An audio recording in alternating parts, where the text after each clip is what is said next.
इस वक्त पूरे यूएई की रियल एस्टेट की जो मार्केट है वो क्रैश हो चुकी है और पूरे मिडिल ईस्ट के अंदर इस टाइम पे सबसे सेफेस्ट जो मुल्क अगर कोई है ना तो वो पाकिस्तान है। नाजरीन, मेरा नाम है इरफान खान और इस वक्त आप लोग हमारा यूट्यूब चैनल देख रहे हैं। सबसे पहले आप लोगों से गुजारिश है कि हमारा यूट्यूब चैनल जो है वो सब्सक्राइब कर दें। आपको पता है कि आज जो है वो छठा दिन है जंग का जब मैं वीडियो बना रहा हूँ और अमेरिका और इसराइल ने 6 दिन पहले ईरान पर हमला किया और जो है ना वो ईरान के सुप्रीम लीडर आयतुल्लाह खामेनेई को जो है ना उन्होंने शहीद कर दिया और फिर ईरान ने रिटेलिएट किया। सबसे पहले इन्होंने इसराइल पे हमले किए और उसके बाद फौरन जो है ना वो दुबई के ऊपर, कतर के ऊपर, बहरीन के ऊपर, फिर इसी तरह रियाद सऊदी अरब में और फिर जो है ना वो तमाम जितनी भी यूएई की रियासतें हैं उन सब के ऊपर जो है ना वो हमले किए गए, मिसाइल दागे गए। अच्छा, हमारे बहुत सारे दोस्त ऐसे हैं जो वहाँ पे रियल एस्टेट का काम कर रहे हैं और वो एक ही बात करते हैं कि दुबई जो है ना वो सिक्योर एंड सेफेस्ट प्लेस है पूरी दुनिया में, ठीक है। और लोगों ने वहाँ पे जो है ना वो अरबों रुपए लगाए हुए हैं। आप यकीन नहीं करेंगे, अरबपति जो लोग हैं ना अब वो वहाँ से भाग रहे हैं और आप यकीन करें कि उनको फ्लाइट नहीं मिल रही, ठीक है। वो करोड़ों रुपए लगा के अपनी फैमिलीज को वहाँ से जो है ना वो तरले मिन्नतें कर रहे हैं कि हमें यूएई से निकालें, ठीक है। और इसके अलावा यूएई के अंदर जो है ना दुबई है, कतर है, बहरीन है, सऊदी अरब है, Kuwait, Abu Dhabi, Sharjah, मस्कत, Oman, ये सारे मुल्क आते हैं, ठीक है। अच्छा, इन सब में ना अगर किसी की मार्केट सबसे ज्यादा अगर किसी को नुकसान हुआ है ना वो दुबई को हुआ है, क्योंकि दुबई के अंदर पूरी दुनिया की इन्वेस्टमेंट है। तमाम दुनिया के मिलेनियर्स, बिलियनियर्स, तमाम करोड़पति, तमाम अरबपति लोग सब ने अपना सरमाया उठा के, ठीक है ना, सब ने दुबई के अंदर रखा हुआ था और अब वहां पे लग चुकी है जंग। आपको पता है कि दुबई के डाउनटाउन, ठीक है, जो सबसे रशी एरिया है, डाउनटाउन में मरीना स्पोर्ट्स मरीना एरिया जो था ना वहां पे जो है ना वो जो है वो मिसाइल वहां पे आके गिरा और बड़ी तबाही वहां पे नजर आई। उसके बाद कल रात में देखा है कि अमेरिकन एम्बेसी के ऊपर दुबई में हमला हुआ है और अमेरिका ने वहां पे ऑर्डर दे दिया है तमाम जितने भी उनके अमेरिकन हैं जो वहां पे अवाम जो वहां पे बिजनेस करने के लिए आए हुए हैं या टूरिस्ट हैं, उनसे कहा है कि फौरन जो वो यूएई छोड़ें और तकरीबन 15,000 लोग जो है वो छोड़ भी चुके हैं। अब इसी तरह जो है ना वो जो यूके, इंग्लैंड है, इंग्लैंड के भी तकरीबन 1 लाख लोगों ने रजिस्टर करवा लिया है कि हमें भी फौरन जो है यहाँ से निकाला जाए, जितने पैसे लें और हमें यहाँ से निकालें। अच्छा, फिर आप देखें दुबई के अंदर इंटरनेशनल एयरपोर्ट है, उसके ऊपर हमला हुआ भाई, जहां पे मक्खी पर नहीं मारती, कोई परिंदा अंदर नहीं आ सकता और वहां पे जो है ना ईरान ने जो है ना वो अपना मिसाइल दागा है और हमने देखा है लोगों ने गोरे वहां पे सारी दुनिया के जो लोग फ्लाइट के लिए जा रहे थे, ठीक है, पकड़ने के लिए जा रहे थे, सबको हमने चीखो पुकार करते हुए देखा है, रोते हुए देखा है, लोगों को हमने 72 घंटे वहां पे नीचे बेसमेंट में रोते हुए देखा है, ठीक है। पाकिस्तान के अंदर हमारे बहुत सारे जानने वाले हैं जो वापस आ रहे हैं। पहले दिन जो थी ना वापसी जो हो रही थी यूएई से 11-11 लाख रुपए की एक साइड की फ्लाइट लेके लोग आए, अभी भी 5-5, 6-6 लाख रुपए भर के लोग आ रहे हैं और जो अरबपति लोग हैं ना, ठीक है, उनके लिए स्पेशल जो तैयारे हैं वो करोड़ों के ऊपर उनका खर्चा हो रहा है। तो देखें पाकिस्तानियों ने जो है ना खास तौर पर वहां पर अरबों की इन्वेस्टमेंट की है और पाकिस्तानी की जो ब्यूरोक्रेसी है, रिटायरमेंट के बाद वहां पे सारा पैसा जा रहा है, या फिर पाकिस्तान के मिनिस्टर हैं या पाकिस्तान के पॉलिटिशियंस हैं, जो जितना भी ब्लैक धन था भाई वो दुबई के अंदर जा रहा है और पाकिस्तान को इसका बड़ा नुकसान हो रहा है। और देखें हम इस बात पे खुश नहीं हो रहे। इस टाइम पे जो है वो सऊदी अरब के अंदर तकरीबन 27 से 28 लाख पाकिस्तानी है, ठीक है। अल्लाह पाक आप सबको महफूज रखे, क्योंकि रियाज के अंदर धमाके हुए हैं और ये पाकिस्तान ने जो है ना वो ईरान को भी रोका है कि यार हमारा एग्रीमेंट है जो है ना सऊदी अरब के साथ, आप मजीद जो है ना उस पर वो जो हमला ना करें, इसलिए ईरान अभी रुका हुआ है। इसके अलावा आप देख लें कतर, बहरीन, इनकी तो तबाही जो है ना वो उसने उतार दी है। अच्छा, इसके अलावा जो है ना आपको पता है कि जब जंग हुई, जंग से पहले ईरान ने कह दिया था कि हमने जहां से तैयारे उड़ेंगे, जहां से हमला होगा, हमने उन्हीं एयर बेसिस पे हमला करना है। तो भाई ईरान ने जो है ना उन्हीं एयर बेसिस पे हमला किया, मगर जब उन्हें पता चला ईरानियों को कि उनका सुप्रीम लीडर आयतुल्लाह खामेनेई इस दुनिया में नहीं रहे, आप यकीन करें कि वो मेरे ना, मैं उसको जो है ना यकीन करें कि उसका बहुत बड़ा फैन था, ठीक है।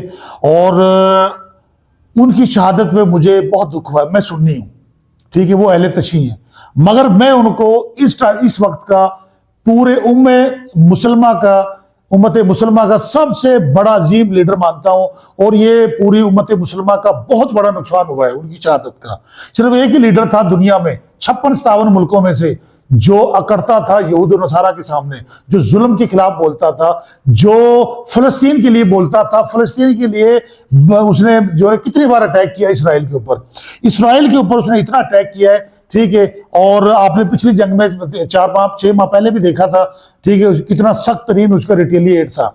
अच्छा, दूसरी बात यह है कि पाकिस्तान इस टाइम पे जो है ना सबसे सेफेस्ट जगह है, ठीक है। ये जितनी भी खलीजी रियासतें हैं, इनकी जो फ्लाइट्स हैं इस टाइम पे, लाहौर का एयरपोर्ट भरा हुआ है, ठीक है। इस टाइम पे कराची, इस्लामाबाद के एयरपोर्ट्स, फैसलाबाद के एयरपोर्ट्स भर चुके हैं। और जितनी भी फ्लाइट्स हैं यूएई की, वो सब जो सवार लेके जो आ रही है ना, मतलब जो उस टाइम पे जंग के दौरान जो मतलब उड़ रही थी, वो उधर तो जा नहीं सकी। उन्होंने शॉर्टकट इधर उधर से या लॉन्ग रास्ते से जो है ना वो पाकिस्तान पहुंचे, और उन्होंने अपने यहाँ पे जो है ना पाकिस्तान के अंदर जो है ना वो अपने तैयारी खड़े कर दी है। मतलब जितने भी जहाज हैं वो अब जो है ना वो मुसाफिरों को लेके वो पाकिस्तान के जितने भी बड़े शहरों में जो है ना वो खड़े हुए हैं। और वो इसलिए खड़े हैं क्योंकि वो पाकिस्तान सेफेस्ट जगह है। किसी की हिम्मत नहीं है कि पाकिस्तान की तरफ जो है ना देख जाए। इंडिया को हमने सबक सिखाया है 7-8 माह पहले, आपने देखा है ना क्या हाल किया है। 12 राफेल हमने गिराए उनके। अगर यकीन नहीं है तो हमारा वकील जो है ना, आपको पता है कि ट्रंप साहब है, उनसे आप पूछ लें। और ना ही जरूरत है अफगानिस्तान की, ना ही अमेरिका की, ना ही इसराइल की, ना ही इंडिया की, ठीक है। और दुनिया की तीसरी बड़ी मईशत समझते थे इंडिया वाले अपने आप को, और हमने उनका जो है ना 3 घंटे में मक्खू ठप्पा हमने, आपको पता है, समझ आ गई ना। तो दूसरी बात यह कि मुझे अफसोस है जो पाकिस्तानी लोग हैं, जिन लोगों ने वहां पे जाके इन्वेस्टमेंट की है। अच्छा, वहां पे ना 1 BHK जो अपार्टमेंट है ना, मैं आपको बता दूं, इस टाइम पे जो जंग से पहले 28 से 30 करोड़ का था 1 BHK जो है अपार्टमेंट दुबई के अंदर। और यही अपार्टमेंट यूएई के अंदर दूसरी रियासतें कतर, बहरीन, ओमान में ये 24-25 करोड़ का था। और भाई यही जो है ना वही चीजें वो पाकिस्तान में 1-1.5 करोड़ में चीजें मिल जाती हैं। मैं मतलब बहरियार DHA लेवल की बात कर रहा हूँ, अच्छे बड़े बड़े अपार्टमेंट जैसे ओजी ग्रुप, ओजी डेवलपर्स के पास जो है, मतलब इनकी बातें मैं कर रहा हूँ। तो भाई आप लोगों ने ये जो 28 करोड़ का जो आपने लिया हुआ था ना, ये यूं जा रहा था रेट, अब ये यूं आ गया, ये 5 करोड़ का भी नहीं सेल होना। अच्छा, मैंने बहुत सारे यूट्यूबर देखे मेरे जानने वाले हैं, वो बात कर रहे थे कि 2008 में दुबई की मार्केट डाउन हुई, उसके बाद स्टेबल होगी, फिर कोरोना के टाइम पे, कोविड टाइम पे डाउन हुई, फिर ऊपर चलेगी। जिन लोगों ने बेच दिया वो नुकसान में हुए। फिर कह रहे थे कि भाई फ्लड के टाइम पे 2024 में बारिशें ज्यादा आई, उस वक्त थोड़ी नीचे हुई, फिर ऊपर चलेगी। भाई उस वक्त जंग नहीं लगी थी, इस वक्त आप हालत जंग में हो। अब डू एंड डाई का खेल चल रहा है। अगर जो है ना जंग हारता है ना ईरान, तो वो पूरे यूएई को लेके मरेगा, क्योंकि तमाम एयर बेसिस जो है ना अमेरिका को जो है उन्होंने मतलब दे रखी हैं यूएई ने, ठीक है ना। सिर्फ दुबई के अंदर नहीं थी, बाकी हर मुल्क के अंदर जो है ना जितनी भी रियासतें हैं, खलीजी रियासतें, उन सब के अंदर जो है ना वो आप लोगों ने उनको एयर बेसिस दे रखी है। तो वो क्या करेगा जब जहाज वहां से उड़ के आ रहा है और इतनी शदीद किस्म की जो है ना बमबारी कर रहा है, F-16, F-15, F-35, इतने फिर बमबार जो है ना B-2 बमबार जो है उसको लेके आ रहा है, और हजारों घर जो है ना उसने उजाड़ दिए, हजारों बंदे मार दिए, शहीद कर दिए ईरान के अंदर। तो वो क्या आप लोगों को माफ करेगा? तो मैं आपको बता दूं कि यूएई के हालात बहुत खराब हैं, आप लोग निकलें। अगर वहां पे कोई मसला नहीं है तो लेबर तिबका को नहीं है, क्योंकि पाकिस्तान के अंदर, इंडिया के अंदर उन्होंने ऐसे हालात देखे, उनको तो कोई मसला नहीं है। मगर मैं एक मशवरा आप लोगों को दूंगा, जितने भी पाकिस्तानी हैं जो आप लोग जॉब भी करते हैं, वहां पे छोटा मोटा बिजनेस है, आप कोशिश करें छुट्टियां लेके पाकिस्तान आ जाएं, ईद मनाने के लिए अपनों के पास आ जाएं, ठीक है। वरना हालात बहुत खराब है, क्योंकि जंग लंबी चलेगी। इसके अलावा अपना पैसा सारा के सारा पाकिस्तान में शिफ्ट करें, फौरन प्रॉपर्टी खरीदें।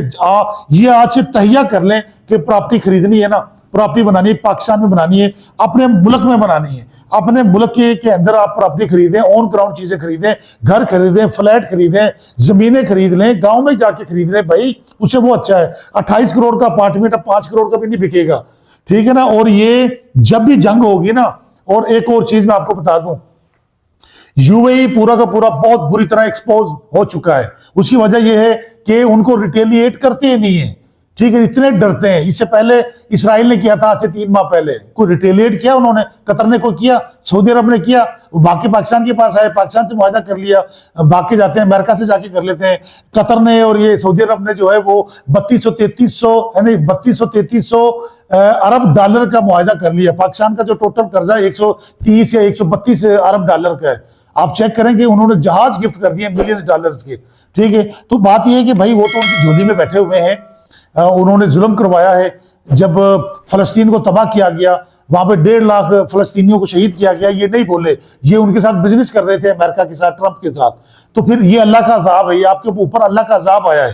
ठीक है, और मैं आपको कह दूं, डू एंड डाई का खेल चल रहा है ईरान के ऊपर। अगर हालात बुरे आए, और मैं आपको बता दूं कि ईरान जो है मजीद हमले करेगा। कल रात भी हुआ है, एम्बेसी के, अमेरिकन एम्बेसी के ऊपर हुआ है। इसके बाद ये गोल्ड की मार्केट क्रैश हो चुकी है, टूरिज्म जो है ना बिजनेस बिल्कुल डाउन हो चुका है। कौन जाएगा वहां के लिए? वहां पे तो जाते थे कि वो दुनिया की सेफेस्ट जगह है, सिक्योरिटी दुनिया की सबसे जदीद है, वहां पे लोग तो इसलिए जाते थे। मैं भी गया हूं, 2017 के अंदर में गया हूं। ठीक है, अब मैं भी वहां पे गया हूं। मैं आप लोगों को कहता हूं कि जो लोग बिजनेसमैन है बाकू में शिफ्ट करें अपना कारोबार। ठीक है ना, वो जो रियासतें हैं ना वो सेफ है। अच्छा, इसके अलावा एक और बात बता दूं, जब यूक्रेन की और रशिया की जंग लगी है ना, तो रशिया और यूक्रेन वाले भी दुबई के अंदर आ गए, उन्होंने भी उधर अपनी इन्वेस्टमेंट कर दी, वो भी डूब गए सब के सब। अच्छा, इसके अलावा देखें जी, जो है ना रियल एस्टेट की मार्केट डूब गई, गोल्ड की मार्केट गई, स्टॉक मार्केट रुक गई, खत्म हो गई है। तो भाई वहां पे रह क्या गया? CIA का हेड ऑफिस था, ठीक है, वहां पे बना हुआ था, उसको उड़ा दिया। ठीक है, जाहिर है वो तो उनके जहां जहां उनके ठिकाने हैं, ईरान तो उनके ऊपर रिटेलिएट करेगा। बहरहाल ये है कि इस टाइम पे सबसे बड़ा दुख ये था कि उम्मत मुसलमान का सबसे बड़ा लीडर, सबसे एक सच्चा लीडर जो मुसलमानों के लिए बोलता था, अमेरिका इसराइल यहूद नुसरा के सामने खड़ा था, वो शहीद हो चुका है। और अब नया जो है ना आयतुल्लाह खां आ चुके हैं ईरान के। आपको पता है कि मुस्तफा खामनेई जो है ना वो आ चुके हैं। अल्लाह पाक ईरान की हिफाजत फरमाए, पाकिस्तान की हिफाजत फरमाए, और पाकिस्तान की तरफ इंशाअल्लाह कोई मेली आंख से नहीं देख सकता, ना ही अफगानिस्तान, ना ही इंडिया, और ना ही इसराइल, ना ही ये नेटो, और ना ही ट्रंप। ये मैं आपको बता दूं, पाकिस्तान की इस टाइम पे जो क़यादत है वो सेफ हाथों में है। और जो है ना अल्लाह पाक हम सब की हिफाजत फरमाए। आप लोगों को मेरा सिर्फ यही मशवरा है कि UAE से अपनी इन्वेस्टमेंट निकाल लें। और अगर आप लोग सोच रहे थे ना, तो अब कभी भी ना जाएं। ठीक है ना, पाकिस्तान के अंदर बहुत सारी जगह ऐसी हैं जहां पे आप लोग इन्वेस्टमेंट कर सकते हैं। अपना काला धन भी, ब्लैक मनी भी यहाँ पे वाइट हो जाती है। आप राब्ता करें, हिम्मत ग्रुप से कुछ चाहिए, प्रॉपर्टी चाहिए तो राब्ता करें। UN नंबर है, हमारी प्रॉपर टीम है, ऑफिस हमारा सेंटर पार्क में है, फिरोजपुर रोड पर, लाहौर शहर के अंदर तमाम सोसाइटीज में काम कर रहे हैं। LDA सिटी, इथार टाउन, DHA, बहरिया टाउन, तमाम फेजेस, अपार्टमेंट चाहिए, कुछ भी चाहिए, सब कुछ हिम्मत ग्रुप से मिल जाएगा। Thank you so much.